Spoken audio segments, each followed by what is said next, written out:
Selamat siang.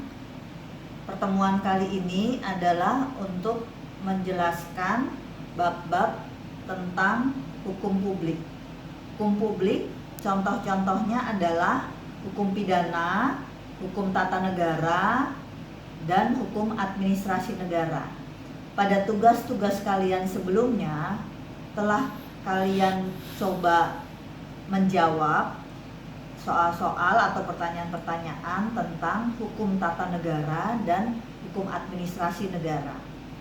Pada kali ini saya akan menekankan pada hukum pidana. Hukum pidana itu sendiri punya pengertian yang cukup detail atau juga banyak dibahas oleh pakar-pakar hukum pidana. Di sini saya menekankan bahwa ada dua istilah yang ternyata harus saya luruskan di dalam sarana ajar. Dalam sarana ajar ini ada kekeliruan yang sangat berbeda artinya. Di mana hukum pidana yang diartikan sebagai ius punale adalah hukum pidana dalam arti material.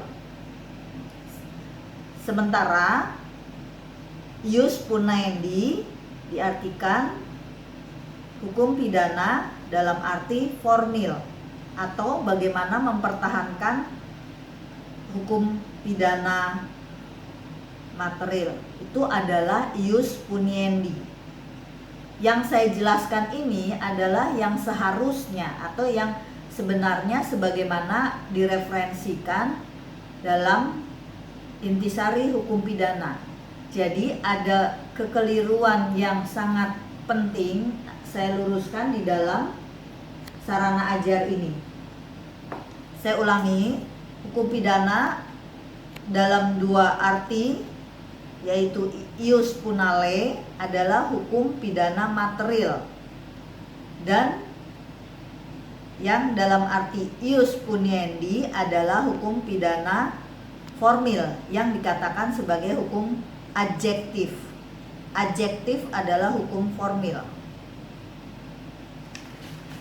Pengertian hukum pidana yang digunakan oleh pakar-pakar seperti Suryono Sukanto dan kawan-kawannya lebih menekankan pada peristiwa pidana, bukan pada pelaku, bukan pada akibat atau korbannya.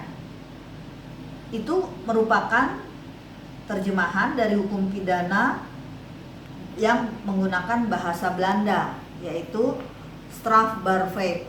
Strafbaarheid, saya ulangi, strafbaarheid di Indonesia diterjemahkan sebagai peristiwa pidana. Peristiwa pidana nantinya akan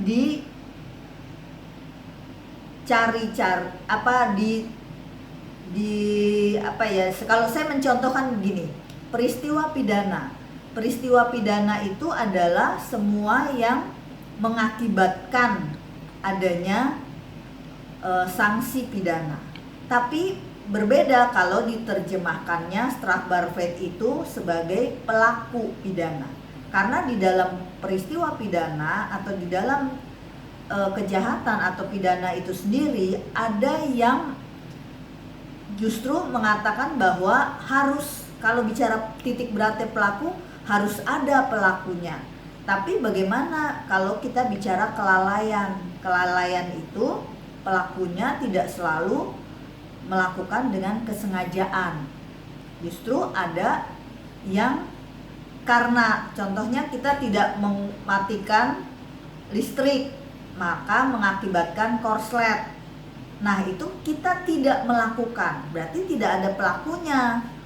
Sementara berbeda kalau peristiwa pidana, korslet yang mengakibatkan kebakaran disebabkan oleh satu peristiwa pidana.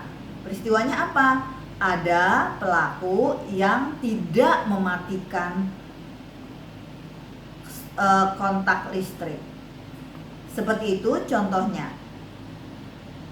Yang berikut ini saya menekankan pada tadi Strafbarvet ya, peristiwa pidana. Yang perlu menjadi bahasan juga adalah ada beberapa aliran atau beberapa tujuan dari pidana itu sendiri. Ada aliran klasik, ada aliran modern, dan ada yang disebut juga dengan aliran neoklasik. Di situ Anda harus bisa membedakan ketiga-tiganya. Di sini saya juga akan menjelaskan di dalam hukum acara pidana asas-asasnya nanti juga berbeda dengan hukum pidana material. Pidana material asas-asasnya diantaranya adalah asas-asas yang terkandung dalam KUHP, Kitab Undang-Undang Hukum Pidana.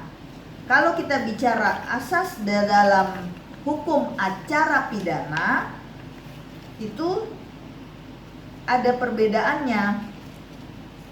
Di antaranya kita lihat hukum acara pidana adalah di bab 7. Nanti di sana Anda membedakan juga hukum acara pidana punya asas-asas tersendiri. Di antaranya misalnya equality before the law. Ada lagi asas pemeriksaan dalam persidangan dan lain-lain. Jadi kalau kita bicara hukum acara pidana, dia menitik beratkan pada bagaimana memberlakukan atau mempertahankan hukum pidana material. Itu adalah hukum acara pidana. Asas-asasnya berbeda dengan hukum pidana material. Terima kasih.